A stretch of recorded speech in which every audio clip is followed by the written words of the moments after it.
So I was doom scrolling on Twitter, as one does, and in between posts about how the world is a never-ending dumpster fire, I started seeing clips from new SpongeBob, and I noticed an ongoing theme. They keep expanding on bits from 20 plus years ago, from when I was a kid, so I need more context. Is it well done, or is it giving Wattpad in the worst way possible?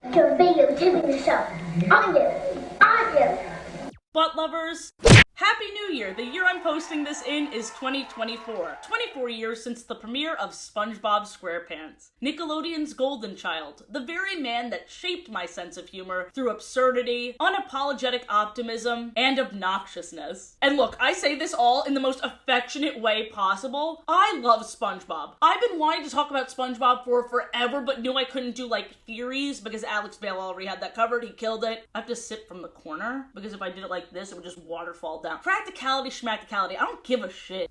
So when I saw these one-off jokes and characters appearing in this new era of SpongeBob I haven't been keeping up with, I knew I had to take a closer look. We're gonna talk about the first appearance of a bit, which will be a recap for most of us that grew up with old SpongeBob. You're old. And then look at its comeback. I decided to categorize the effectiveness of the comeback with letter grades. F meaning it was funnier as it was, and an A means I didn't know I could love this more than I already did.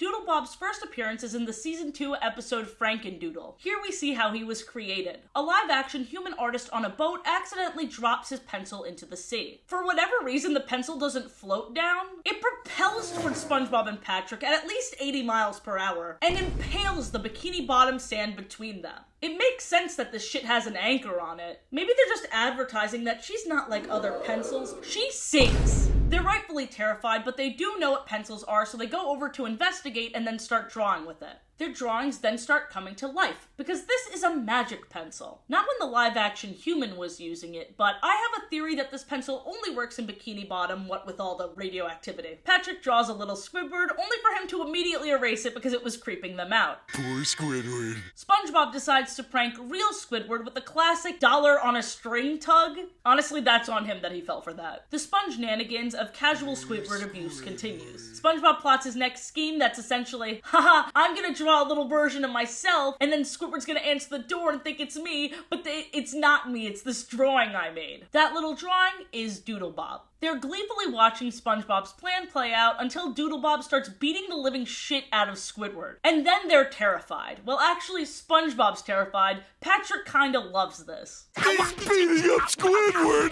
DoodleBob steals the pencil and runs off, and I completely forgot how quickly the reality dawns on SpongeBob. He even says, "What have I done?" So he immediately takes the situation very seriously. They're trying to get the pencil back, but DoodleBob outsmarts them by drawing a hole in the ground, which they immediately fall into. This episode combines the physical comedy of a Tom and Jerry episode with classic goofy SpongeBob writing, and honestly, I laugh to this day from the way DoodleBob talks,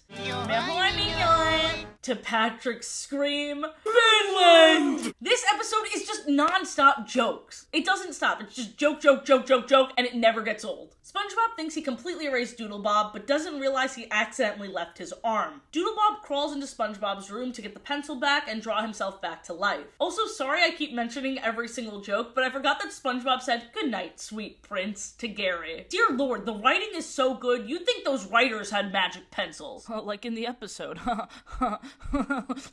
Anyway, after DoodleBob brings himself back to life, he reveals his plan to kill SpongeBob and take his place. What? DoodleBob uses the eraser as a weapon, erasing SpongeBob's pillow, part of his house, his butt crack. But if it can do all that, how did it not erase the rock earlier? Remember when SpongeBob erased DoodleBob on that rock? Is the eraser's power enhanced when the pencil's own creation uses it? And furthermore, who cares? They fight for the pencil and it breaks in half. DoodleBob is left with the eraser and SpongeBob's left with a point. But then DoodleBob turns his mouth into a sharpener and sharpens it. Yeah, little dude's kind of OP. If OP standard for obliterated by paper. Yeah, he was defeated by paper. His leg got sucked into the page, and then eventually all of him got transferred onto the paper, and he even seems happier as a result. SpongeBob hangs the picture up on his wall, and monologues the little lesson that DoodleBob was no monster. He was just in a world where he didn't belong. A cute little nod to Frankenstein, the clear inspiration and namesake of this episode. SpongeBob and Patrick return the pencil back to the artist on the boat, who immediately breaks it. Fun fact, the artist is played by Plankton's voice actor Doug Lawrence. You may have already known just by the way he screams. DoodleBob's next major appearance is in the season 11 episode Doodle Dimension. Immediately, the colors are so much brighter than I ever remember them being, even in my latest watch of SpongeBob, so clearly I have not been keeping up well. It is also much more fast-paced. SpongeBob and Patrick visit Sandy in her tree dome where she's working on her latest invention. She turned her hamster wheel into a portal to other worlds. She also uses it to get her favorite treats from Texas and demonstrates her doing so by sticking her hand through it and stealing nuts from a human man. I like this bit. I thought it was fun. I love when they switch to live action. It's disorienting. It gives me a little head rush. But I must say the characterization of SpongeBob and Patrick hurts me a little. Because they're really leaning into their goofiness instead of just letting it happen. Sandy tells the two, don't touch anything, and as soon as she turns around, SpongeBob says, Sandy told us not to touch anything, like this, and this, and this, and then since it's Nickelodeon, he also whips out his feet and starts slamming the buttons with his feet, and then Patrick starts slamming the buttons with his butt. Butt Lovers merch, out now, by the way. And listen, they most definitely would have pressed the buttons even in older SpongeBob, but I truly feel like the build-up and punchline would have been executed with a bit more thought. At this point, it feels like I'm watching a totally different show. It's the difference between Charlie the Unicorn and Charlie Tahunacron. It's a parody of itself. I feel like I'm watching a SpongeBob parody. Now that being said, this premise could lead to some funny moments. For example, because they're acting way stupider than before, Sandy has to give them very clear demands to make sure they don't run into trouble. So she tells them to stop, turn around so they're facing her instead of the machine, and then she says, now walk. And they walk backwards into the portal. That made me exhale air out of my nose. Pretty funny. They are then in a white void. They run and panic, but there's no escape. SpongeBob screeches to a halt and leaves skid marks on the floor that then begin to crawl away. So I thought, oh cute, they're gonna draw with their shoes or something. They're gonna switch it up a bit. But then SpongeBob takes the OG pencil out of his body. Trying to apply continuity here is a losing battle. Just don't think about it too much. Especially because once they bring back DoodleBob, they act like they've never met him. Also, Patrick is the one that brought him to life this time, meaning that SpongeBob and Patrick have totally the same art style. Whatever, don't think about it, it's fine. Patrick hugs DoodleBob and DoodleBob gets transferred onto his skin. Just like a tattoo.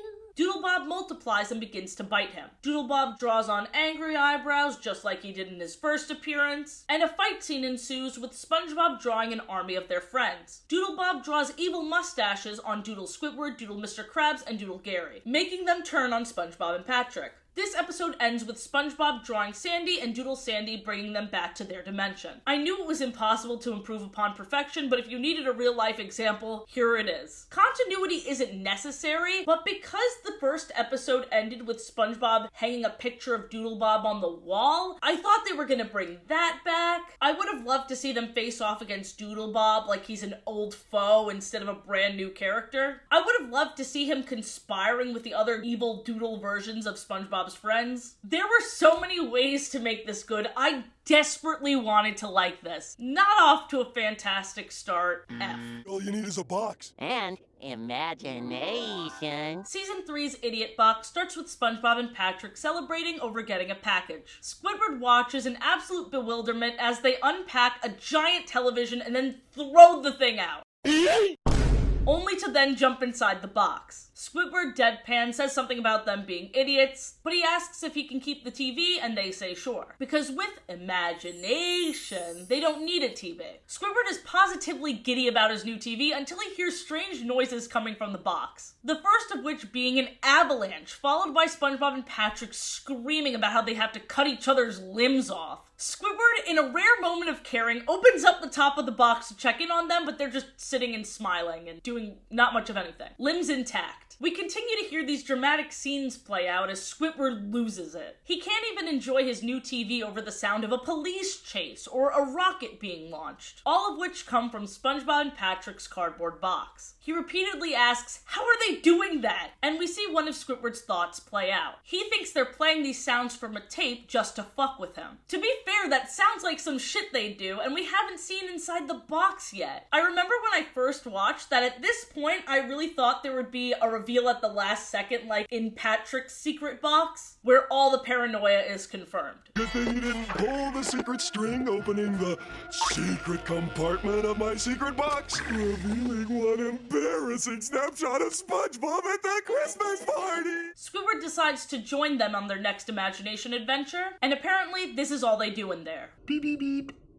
Arr. Squidward's annoyance at their imagination adventures that are never seen but sound really fun when he's not there with them builds up to him sneaking into the box at night when they aren't there, and he exasperatedly and half-heartedly pretends to drive a race car. But then when he starts to hear the noises and feel the sensations, he is ecstatic. He thought he uncovered the true power of imagination. VR, but without the headset. Little did he know that VR in this instance stands for very wrong. He was just hearing the noise and feeling the sensations of the garbage man picking up the box with him inside and taking him to the dump. Season 14's Squidiot box starts with SpongeBob finding his imagination box in the attic. It doesn't work how it used to, so they take it to the imagination box repair, where this fish tells him that because it's a 25-year-old model, it doesn't work anymore. And I take offense to that. I'm a 25-year-old model, and I work very hard. You better work, bitch. You better work, bitch.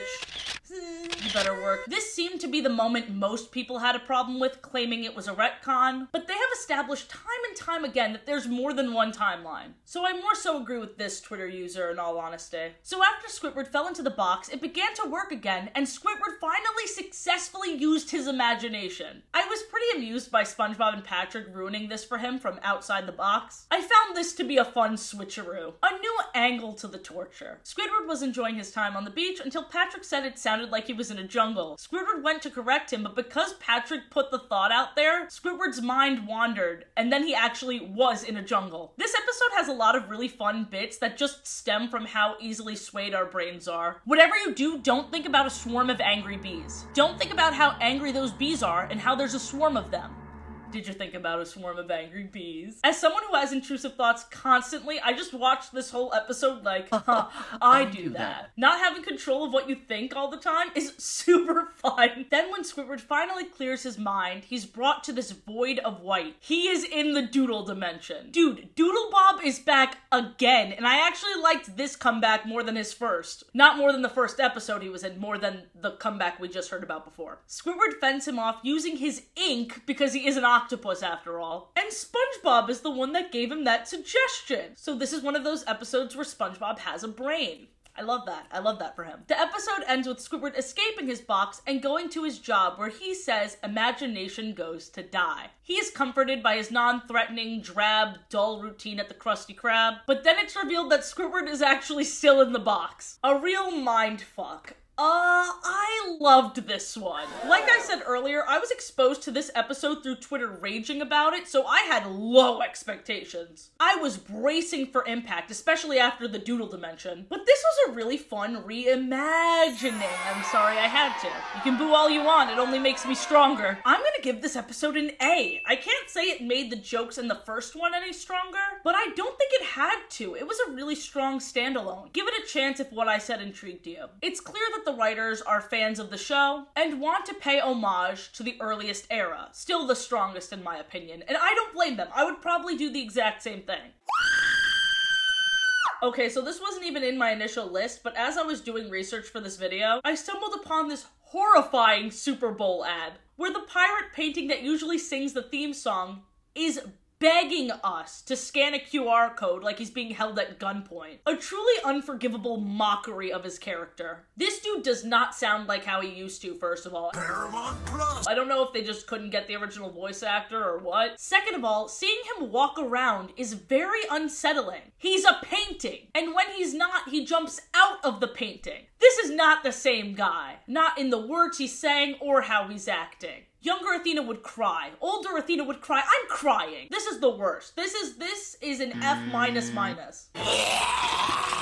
In the season 1 episode Pickles, we meet Bubble Bass. So honestly, Bubble Bass is supposed to be an antagonist, but I have to mention something that flew over my head as a kid. Squidward immediately literally fat-shamed him. Imagine going to a restaurant and before you even order, the cashier says to you, let me guess, Tiny, a small salad.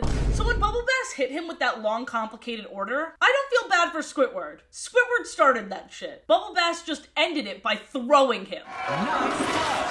SpongeBob and Bubble Bass face off because they're both aware of each other's reputation. SpongeBob's reputation for making a pretty mean patty, and Bubble Bass's reputation of being picky. I hear talk you're kind of picky. A notoriously difficult customer, even. Bubble Bass devours a Krabby Patty and then exclaims that SpongeBob forgot his pickles. The rest of the episode follows SpongeBob drained of all confidence, forgetting how to do everything. Mr. Krabs coaches him because he needs his fry cook back. When SpongeBob returns back to the Krusty Krab, all the restaurant's patrons are really enthusiastically like, hey, there's SpongeBob! Oh, Fry Cook's back at the old stomping grounds! And it actually audibly made me awe. Bikini Bottom residents are usually pretty blunt and don't sugarcoat things at all, so you know SpongeBob's the best fry cook around. Bubble Bass returns and they face off yet again. This time in a Western style, twang and all. This is where I belong. Bubble Bass once again said that SpongeBob forgot the pickles. But as he laughed in his donkey-like way, SpongeBob noticed that the pickles were under his tongue. The pickles from last time were there too, and also this lady's car keys. And there's my car keys! After he's been caught, Bubble Bass ran away and no one even attempted to catch him. I don't know why. His objective to make random fry cooks look bad is so aimless. And I'd love to see his neckbeard-like tendencies inspire different storylines. Maybe he'll have a food blog? That sounds like something he'd do. Bubble Bass's next speaking role was in Season 9 in the episode Bulletin Board. And spoiler alert, I adored this episode, okay? SpongeBob sets up a bulletin board at the Krusty Krab to build community, and these silly little fishes are using it like social media. Pearl puts up her drawing, and people are leaving encouraging comments on it. It was really cute to see. And then all of a sudden, something negative is said about the Krusty Krab by the anonymous poster P*7. Gee, I wonder who that could be. And when Mr. Krabs tries to take it down, a based hippie preaches about freedom of speech and censorship. Surferfish is right. SpongeBob replies to this bad Yelp review, or they're underwater, should I say bad kelp review, huh? Anyway, he responds to this bad kelp review very respectfully, but it was too late. The initial negativity inspired more negativity. I want to express the worst side of myself. Bubble Bass, oh yeah, who we're supposed to be talking about, praises P*7 for keeping it real, inspiring haters everywhere. Bubble Bass also starts leaving mean comments about SpongeBob, and his username is HandsomeLad42. The use of the word lad. Animate Bubble Bass in a fedora, you cowards! If that's the direction they're going with Bubble Bass, I gotta say, that's pretty fun. Not a villain by any means, but just a jerk. Speaking of jerks, we see Squidward laugh at every mean comment, including the ones on Pearl's art. No, Pearl, don't listen to them. It's beautiful. You finally give this girl an interest other than boys, and you just shit all over her, and then we see her cry. I feel terrible. But then when P*7 shit talks Squidward doesn't think it's too funny. Bubble Bass adds insult to injury by being like, I mean, was he wrong? And then the situation escalated to a physical altercation between Squidward and Bubble Bass. The Athena P team has asked both for a comment on the matter, but they declined. So this is wild, not just because the girlies are fighting, but also Patrick, god damn! Maybe I have a mini theory in the works that Patrick secretly hates Squidward. He's beating up Squidward! So Bubble Bass isn't seen for the rest of the episode, and I really have to stay on topic, but can I just say, great episode. I'll just tell you a little bit more about it. Mr. Krabs, SpongeBob, and Squidward have a stakeout to catch P*7, and the way they wrote this group's dynamic was perfect. Highly recommend the episode. It was made in 2016, so this is new SpongeBob to me, but that felt like I was a kid again. That didn't feel like a parody of SpongeBob. That just felt like SpongeBob. You know what was missing from Doodle Dimension other than more than one good joke? SpongeBob's kind-heartedness. SpongeBob has pride in his job, and his friends, and in his community, as this episode bulletin board shows. And when you water that down just to emphasize carelessness, you lose what makes this show fun to watch. Sorry, I got on my soapbox there for a minute. Let's talk more about Bubble Bubble Bass. Or at least his most notable moments, because he's in a lot more episodes than you'd think. Krabby Patty Creature Feature is the season 11 Halloween special. This one came out in 2017. New to me, okay? I hate those comments that are like, oh yeah, that's when I just entered middle school. Okay, well that's when I was in my second year of college. Shut your face! In this episode, everyone turned into Krabby Patty monsters because of Sandy and Mr. Krabs' sci-fi floaty burgers collab. I hate to say it, but if I didn't know the consequences, I too would eat those. They look cool. Anyway, it was a reverse zombie apocalypse. These monsters forced the regular fish to eat them, so they too can transform into these Krabby Patty monsters. So anyway, we finally get to the scene with Bubble Bass, and he sees all of these Krabby Patty monsters, and he thinks this is some kind of promotional flash mob, and he starts scolding Mr. Krabs, saying that this is a tacky advertising technique. I paraphrased there. The actual line was, Eugene, I didn't think you'd stoop so low. What a dick. He points out the real pickle as part of the design, eats it, and then he too turns into a Krabby Patty monster, and his design is like the creepiest. Oh my gosh. Season 11's Moving Bubble Bass is about Bubble Bass moving from his mom's basement to his grandma's basement. And his objective of this episode was to manipulate SpongeBob and Patrick for them to do all his work moving for him. Bubble Bass pretends to break his back and then also promises them free lunch after they move all of his stuff. The entire move has some really fun visual jokes. The sack of all of Bubble Bass's shit creates a lot of problems for them, leading up to an Indiana Jones boulder rolling towards them kind of moment. They finally get to Bubble Bass's grandma's house, and he tells them that he's been waiting so long he ate their lunches, maniacally laughing and then burping in their face. The best part of the episode was Patrick and SpongeBob's reactions to this. I posted this scene on Twitter because after all, seeing a clip on Twitter is what got me into this mess in the first place, so I like a good full circle moment. Unfortunately, the one critique I have of this episode is that it doesn't end on a full circle moment. Earlier in the episode, we saw SpongeBob and Patrick destroying Bubble Bass's comic books and action figures in the move. SpongeBob and Patrick did this with no ill intent. They were just trying to get everything to fit in the boxes. Does this lean into their stupidity more than earlier seasons? Perhaps. But it was pretty amusing to watch because Bubble Bass was being a douchebag the entire time. Fast forward to the end of the episode, and Bubble Bass's comeuppance was his mom pushing him around in a box and yelling at him. Oh, okay. I don't know, I think a better punishment would have been him seeing all of his things destroyed. But sure, whatever. Season 12's Swamp Mates take some creative liberties that aren't very good. Cute premise at the start, SpongeBob is reading Gary a bedtime story. And the book they decide on is the plot of the episode. Bubble Bass is a superhero who uses his butt to fight crime. You'd think I'd love this. Butt Lovers merch out now, by the way. I like when they use his shitty personality for jokes instead of his body. One choice I did like is in this story, Bubble Bass is part of a team of heroes, and they get a call from the chief. My jaw dropped. Once again, this wasn't even on my list. But the last time we saw this dude was in Mermaid Man and Barnacle Boy 5 back in season 3. I really enjoyed seeing him again. He'll get a B from me because he wasn't there that long, and nothing will ever be as funny as Make Out Reef. You know, Make Out Reef. Although I do love how he ends the episode this time around too, with him getting positively giddy over his figurine collection. This completes my collection! Chief's a freak. I love Chief. I changed my mind. A++.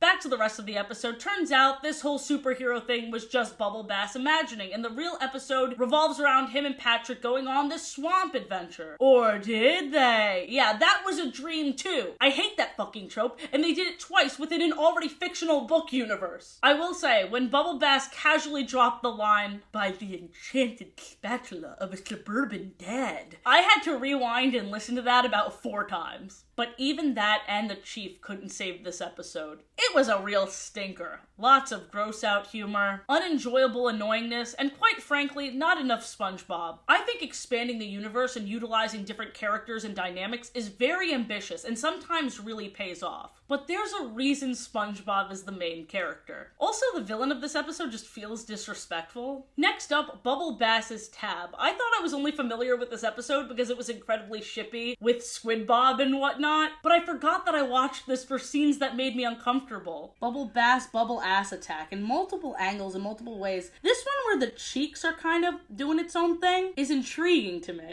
because Squidward and Bubble Bass's mom had so much tension and chemistry that in-universe, in the episode, Bubble Bass broke down pretty much screaming, "No! Squidward's gonna fuck my mom!" And I love that journey for him. I love that journey for Bubble Bass. I almost feel sorry for him. Almost. I'm sorry, I have to support bisexual rights and wrongs.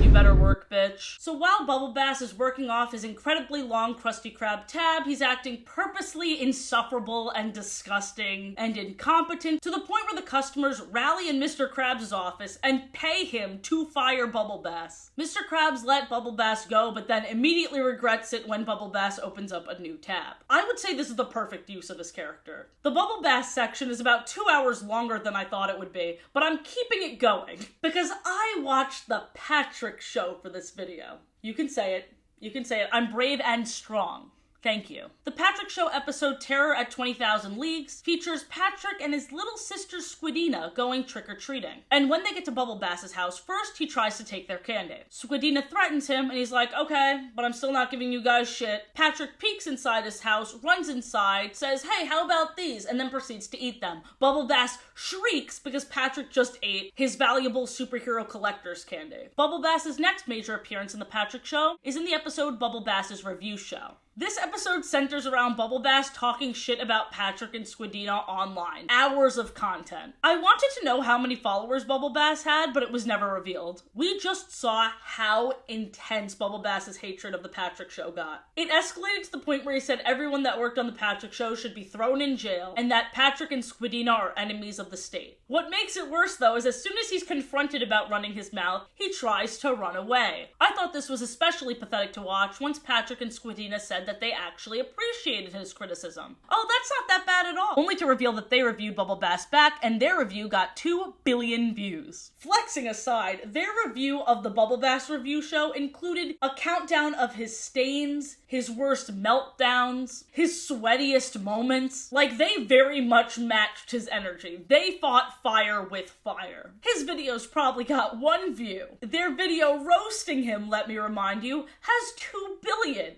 I wish it was more of an even match. Even though he's not a good person, that felt like overkill. Give him a platform at least so we can enjoy his downfall. If he's not even in the spotlight, why tar and feather him in front of 25% of the population? Side note, I honestly think I'm gonna give the Patrick Show its own lore video one day. If Planet Sheen can get one, so can this. She's literally so strong and brave. Like, how does this stop motion world exist within the Patrick Show? There are 2 Patricks interacting and no one finds it weird? And this isn't even different dimensions. They live in the same neighborhood. Finally, we get to Bubble Bass's ranking. I wanted to give him the highest score, but I'm gonna say high B. There's only so long you can watch somebody be pathetic. Nosferatu was responsible for the lights flickering on and off in the season 2 episode Graveyard Shift. It's just the last 5 seconds of the episode. It scared the shit out of me as a kid. This photo puppetry of this random live-action vampire is such a jump scare. How does he live underwater? How did they bring him back? I feel like no matter how absurd or random they get, it's gonna swing back around to iconic in my mind, because the what the fuck factor is cranked up to an all-time high. And I'm gonna feel like I'm high. 1 episode of tomfoolery and fuckery later. Yeah, I was right. I feel like I'm tripping. So in a season 11 episode entitled The Night Patty, SpongeBob and Patrick get kicked out of Glove World. Side note, that amusement park is seen in this series way more than I thought it did. So anyway, after that, SpongeBob and Patrick go to the Krusty Krab to order from the night menu. SpongeBob is deeply disturbed because not only was he completely unaware of this night shift, but he was also thrown off guard by how different the patronage is. Very creepy, deep-sea Halloween-y. We see some fish we've met before in Rock Bottom, which is another old SpongeBob episode, and some completely new designs as well. Look at this blobfish chef. This is so cute. Nosferatu is revealed to be the night manager, and Holy Neptune's ball sack. Look at that tongue. Nosferatu, what that tongue do? SpongeBob keeps getting culture shock from the night shift's weird customs, which include their tradition of getting robbed. It's some sort of weird, immersive dinner theater that they all eat up. They're quirky, they're different, they aren't basic fishes. The episode ends with the reveal that Mr. Krabs was also completely unaware of the night shift. And then the narrator cuts in to reveal that SpongeBob was in the title zone, a parody of the Twilight Zone. This alone enhanced the initial bit for me. Look at him swirl into frame. Whee! But guess what? He also has 5 more appearances after this. Let's look at a few more. In season 13, Squarepants, Squidward has to return all the mail he's been getting sent to his house that's actually addressed to Nosferatu. I'm obsessed with this art style. You already know I'm obsessed with photo puppetry. The first half of this episode was stronger than the second half, and it peaked altogether halfway through when this happened.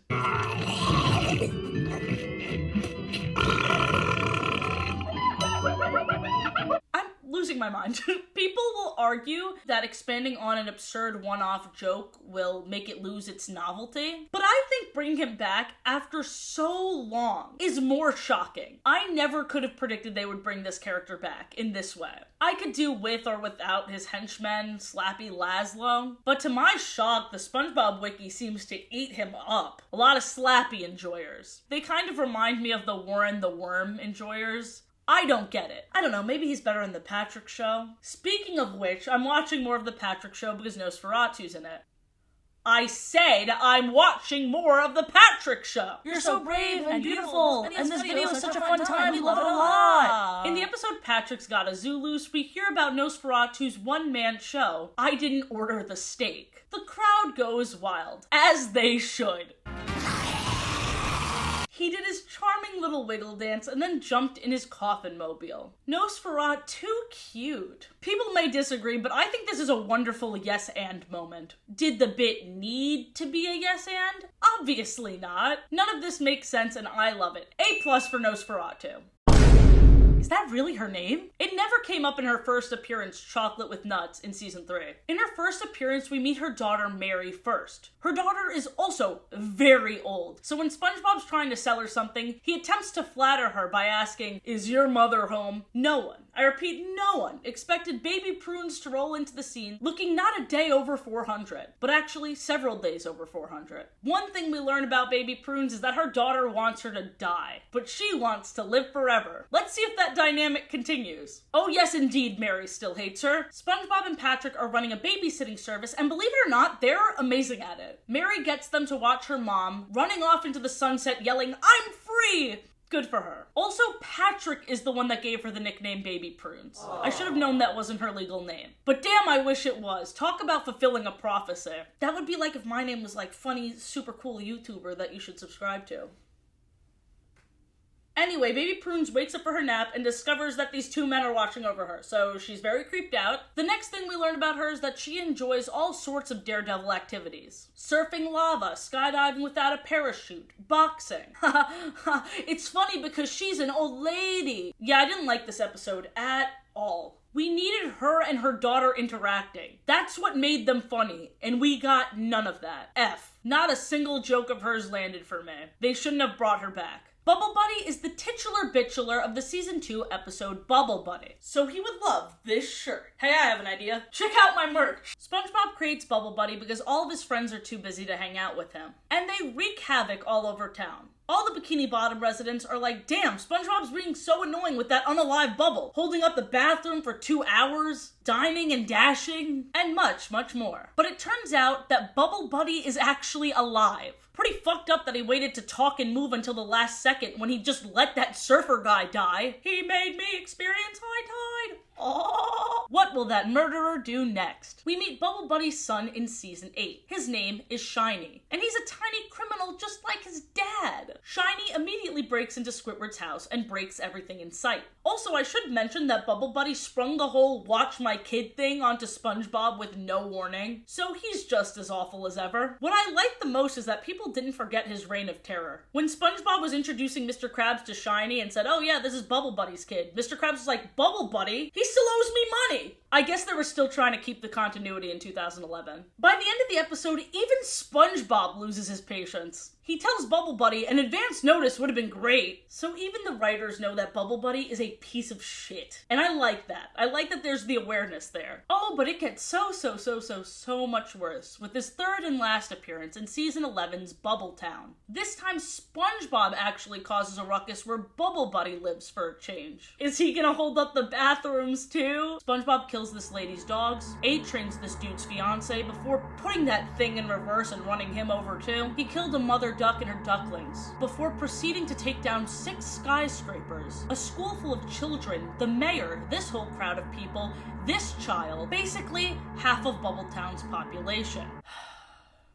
This is all your fault, BubbleBuddy. What? How is it my fault? Because you brought him here knowing damn well what would happen, and you didn't even have a reaction when everyone died. No, give me that shirt back. You don't deserve it. When Mr. Krabs broke SpongeBob free from Bubble Jail, we saw the dirty Bubble escape, which I thought was really cute. The episode ends with SpongeBob bringing everyone back to life so they forgive him. Yay. Honestly, the bit escalates quite nicely. A true crime doc in 3 parts. BubbleBuddy was on the run for 3 days, but he really enjoyed it, so it was less of a run and more of a skip, if you know what I mean. He just loves killing. We love a king that's good at his job. Oh, brother! I didn't know his middle initial was C. I thought it was C like under the sea. Sea cucumber like the species he is. But no, it's the letter C. What does it stand for? I hope it's cucumber. Kevin Cucumber was first seen in Season 2's I'm Your Biggest Fanatic. In this episode, SpongeBob and Patrick are at a jellyfish convention. The first thing we learn about Kevin is that he's the leader of the Jelly Spotters, which is a jellyfish enthusiast club SpongeBob very much wants to be a part of and admires. SpongeBob says he's Kevin's biggest fan and punches himself in the face to prove it. Kevin is very amused that SpongeBob would do just about anything he said, so in true shitty influencer fashion, he proceeds hazing SpongeBob. But as Mr. Worldwide says, the bigger they are, the harder they fall. These biggity boys and diggity dogs. Kevin is exposed as a terrible leader, immediately giving up when he and his group are threatened by a giant jellyfish king. SpongeBob saves them, and even after all that, Kevin is like, you still can't be part of the club. The rest of the Jelly Spotters disagree, however, giving SpongeBob Kevin's crown that they ripped off of his body, because it wasn't an article of clothing, it was a part of Kevin. Maybe the C stands for crown. This show is pretty consistently violent. It's just so funny I never noticed. The next time Kevin made an appearance as more than just a background character was in the season 13 episode Patrick the Mailman. SpongeBob and Patrick are delivering mail. Great setup for seeing areas of Bikini Bottom we haven't seen before, like Kevin's house, which is a pickle barrel. And SpongeBob and Patrick are delivering the news that Kevin was summoned for jury duty. Poor sucker. He is so annoyed by this that he literally won't accept the mail. But Patrick won't give up. He took a mailman's oath. I don't think he did, he just said that. He breaks into Kevin's house and a chase/fight scene ensues. But all I could really focus on was how fancy Kevin's house is. He has armor, jellyfish paintings, and decor. Dude comes from old money for sure. I feel like that also fits everything we know about him and his unearned elevated status in society. At the end of all that struggle, it was revealed that the summons was actually for Bubble Bass. It was so weird to hear Kevin say Bubble Bass's name. It feels like those two are from 2 totally different shows. Also, if I were Kevin the Cucumber living in a pickle barrel, I would stay away from Bubble Bass. Anyway, not the best inclusion of a character, but it also didn't feel forced. B+. It seems like the reintroduction of these characters and iconic bits were pretty well received by the fans that stuck around, at least outside of Twitter. Even with all of these appearances, I found a Reddit thread from a few months ago that asked the community which iconic characters they wanted to see again. I thought for sure I'd scoff, shake my fist in the air, and declare that my era of SpongeBob was the best. And while I still think that's true, I was not expecting to enjoy new SpongeBob as much as I did. A lot of what I do on this channel is for my inner child. Watching these episodes for the first time, I felt like I was 8 again. I was 8, and I ate. I'm sure many people feel differently, and that's cool too. I just never realized how much I let people on the internet's opinions sway my own to the point where I don't even give the media a chance. Like, I'm gonna be real, I don't watch shit unless it's for a video on my channel, or it's another YouTube video. I pretty much exclusively watch YouTube, and then all of my television and movie opinions come from other people. 2024 is the year I watch movies and shows that I've written off and form my own opinion. I really hope you enjoyed this video, butt lovers. I think we're starting off this year strong. Next week's video is Nanaland lore, and I know it's going to be a trip. Subscribe if you want, and have a great day. Bye!